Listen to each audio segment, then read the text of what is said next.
Master Jet, just a friendly comment po, sir. Why is it so very hard for the teacher's salary to have an increase? Hindi talaga nabibigyan pansin ang mga guro. Okay, so pagdating po sa pagtaas ng sahod ay napakaraming factors na siya pong tinitingnan ng atin pong pamahalaan. Particular po kung ang isang increase ay para lamang sa isang particular na grupo. Katulad po nito na intended for the teachers. May mga bills na po tayo ngayon sa House of Representatives at maging sa Senado na yung purpose ay itaas itong salary grade level ng mga guro po natin, mga public school teachers.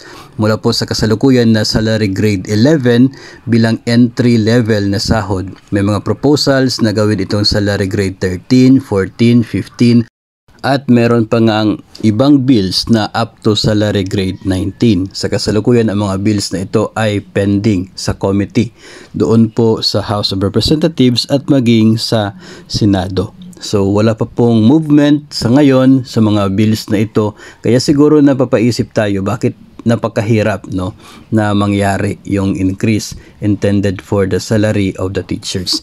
Ngayon may mga ilang factors po na dapat tingnan. Unang-una yung budget requirement, kasi kapag nagtaas po ng sahod ay expected na dapat taasan din po yung budget requirement ng isa pong ahensya. For the case po ng DepEd na may halos 1 milyon na empleyado, so it means na malaki din po yung kinakailangang dagdag na budget every time na magpasa po tayo o magkaroon po ng pagtaas ng sahod for the teachers. At kung gusto po natin na one time, big time yung magiging increase across the board para po sa lahat, kung ganun po yung mangyayari ay higit po na mas malaki yung budget requirement. So yung budget requirement is one of the factors na dapat pong tingnan. Pangalawa ay ito pong capacity ng gobyerno na para punduhan itong budget requirement na ito. Kasi yung income naman ng gobyerno ay hindi naman po siya unlimited. Dependent po yung gobyerno natin pagdating po sa taxes and other income na pwede po niyang gamitin para po tustusan ang pangangailangan ng iba't ibang sangay ng gobyerno, iba't ibang transactions bawat araw ng gobyerno. So ito pong capacity ng gobyerno to provide the budget ay isa pong factor.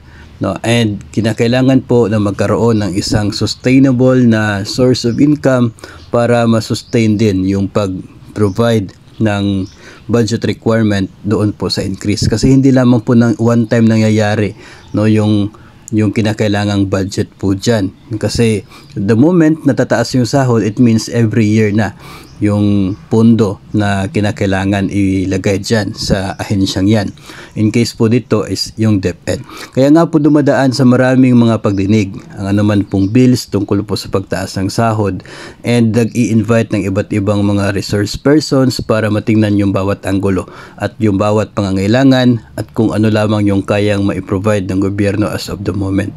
So malaking factor talaga dyan yung ekonomiya ng bansa, yung capacity niya para ma-provide yung kinakailangan na pondo for any salary increase. Hindi naman po natin sinasabi na imposible talaga mangyari itong pagtaas ng sahod. Ang sinasabi po natin ay medyo matagal yung proseso dahil kinakailangan ng sapat na impormasyon para hindi po tayo mapupunta sa doon po sa tinatawag nilang fiscal collapse.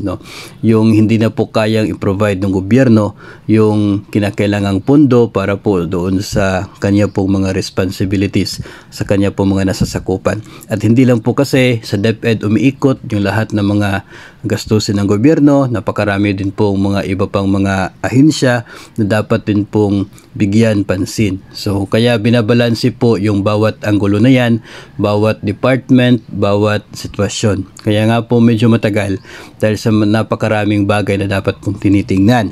And isa po sa malaking factor dito talaga is yung magiging posisyon ng mga economic managers ng Pangulo, kasi sila po yung tumitingin doon sa capacity ng gobyerno na ma-provide yung pangangailangan. Yung capacity to spend ay napakadali lamang po nun, especially na napakadami po natin ng mga empleyado, napakadali lamang nagastusin yung budget na yan, especially kung sa sahod po mapupunta. Pero yung paghahanap ng magiging source of income para tustusan ang budget na yan ay medyo mahirap po siya. Kaya talagang binibigyan ng sapat na na timbang ito pong mga opinion at mga sapat na impormasyon galing sa mga economic managers. No, yun po ang punto at nakikita ko po dito kung bakit parang mahirap, bakit matagal yung proseso for any salary increase na siya pong specific for teachers. So sana po ay maging maging impormasyon para po sa atin, and we will be aware na hindi lamang po natatapos yung salary increase doon sa pag-approve ng isa pong batas para taasan ang sahod, kundi marami pa pong mga bagay-bagay na dapat pong tingnan bago po makapag-desisyon o bago po magkaroon ng final na talagang pagtaas ng sahod ng mga kawani ng gobyerno.